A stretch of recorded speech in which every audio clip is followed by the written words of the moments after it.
નમસ્તે, હું ડૉક્ટર નિધિ અરસોરા, ગર્ભ સંસ્કાર એક્સપર્ટ અને અર્લી ચાઇલ્ડ ડેવલપર. આજે એક નવા ટૉપિક સાથે. આજનો ટૉપિક છે નવજાત શિશુનું બોડી મસાજ. આજના વિડીયોમાં આપણે નવજાત શિશુનું બોડી મસાજ ક્યારથી કરવું, શેનાથી કરવું, એનાથી શું ફાયદો થશે, કેવી રીતે કરશું, કયા તેલથી કરશું, આ સંપૂર્ણ માર્ગદર્શન આજના વિડીયોમાં તમને મળશે. ફર્સ્ટ આપણે જોઈશું બોડી મસાજથી શું ફાયદા થાય છે.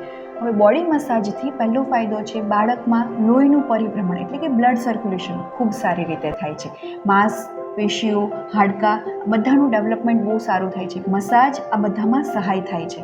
બરાબર. પેટમાં ગેસ થઈ ગયો બાળકને તો બોડી મસાજથી બાળકનો ગેસ છૂટે છે અને બાળકને જો પેટમાં ચૂક આવતી હોય તો તેમાં પણ બાળકને રાહત મળી શકે છે. બોડી મસાજ કર્યા પછી બાળકને સુવડાવવામાં આવે તો બાળક ખૂબ આરામદાયક ઊંઘ લે છે અને વધુ સમય સુધી સૂઈ શકે છે.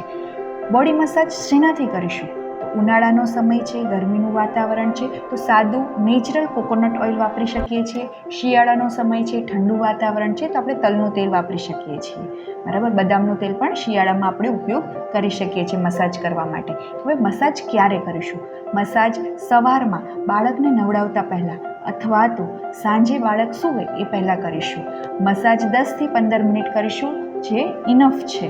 હવે મસાજ જ્યારે બાળક ભૂખ્યું છે, બાળકને ઊંઘ આવે છે અથવા તો બાળક ખૂબ થાક્યું છે ત્યારે આપણે મસાજ કરીશું નહીં.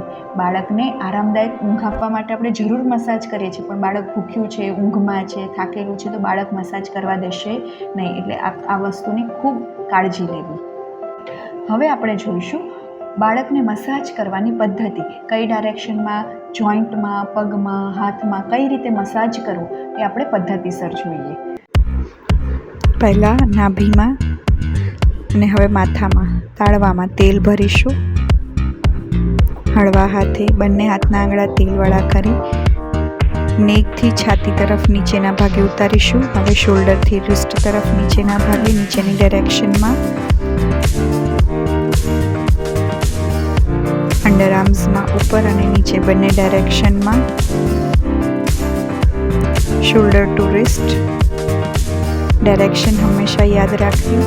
પેટમાં બંને સાઈડથી લેવાનું છે, વચ્ચેની સાઈડ નથી જોડવાનું. તમે વિડીયોમાં જોઈ શકો છો, બંને સાઈડથી પેટમાં જોડવાનું.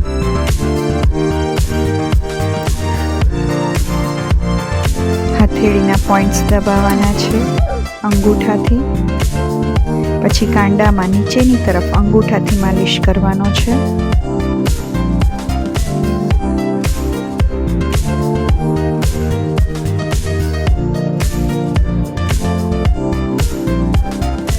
પગમાં હંમેશા માલિશ નીચેની તરફ ઉતારવું.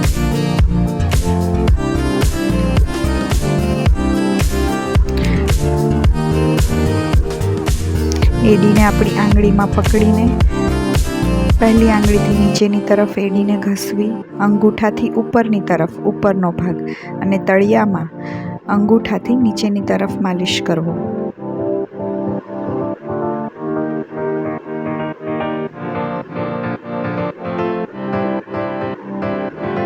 પગના તળિયાના પ્રેશર પોઈન્ટ સરખા પ્રેસ કરવા.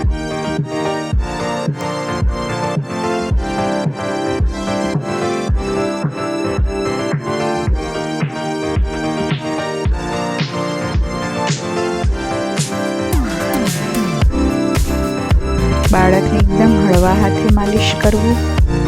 ફેસ ઉપર, એના ચીક્સ ઉપર હળવું સર્ક્યુલર મોશનમાં માલિશ કરવું.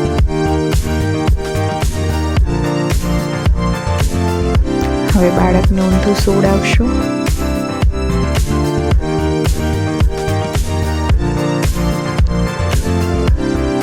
કમરમાં, બેક સાઈડ બાળકને ઉપરથી નીચેની દિશામાં સરખા પ્રેશરથી અપ એન્ડ ડાઉન બંને સાઈડ માલિશ કરાય. માથાને એક હાથથી આગળ સપોર્ટ આપવાનો અને બીજા હાથથી પાછળ તમે તેલ લગાવીને માથું ગોળ કરી શકો છો.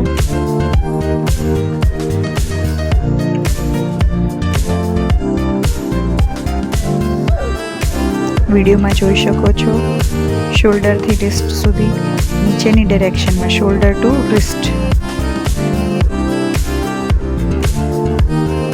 બેકમાં અપ એન્ડ ડાઉન. હવે લેગ્સ, નીઝની પાછળના ભાગમાં અંગૂઠાથી માલિશ.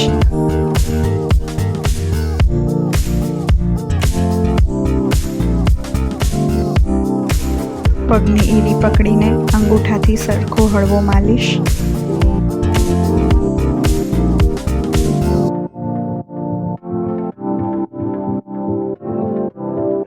માલિશ હંમેશા માતાએ જ કરવો અને હળવા હાથે કરવો.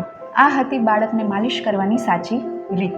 તો આ વિડીયો તમને પસંદ આવ્યો હોય, તમને માહિતીપ્રદ લાગ્યો હોય તો અમારી ચેનલને સબસ્ક્રાઈબ કરો, લાઈક કરો અને બને તેટલી નવી માતાઓને આ વિડીયો પહોંચાડીએ જેથી એ સાચી રીતે બાળકને માલિશ કરી શકે. નમસ્તે.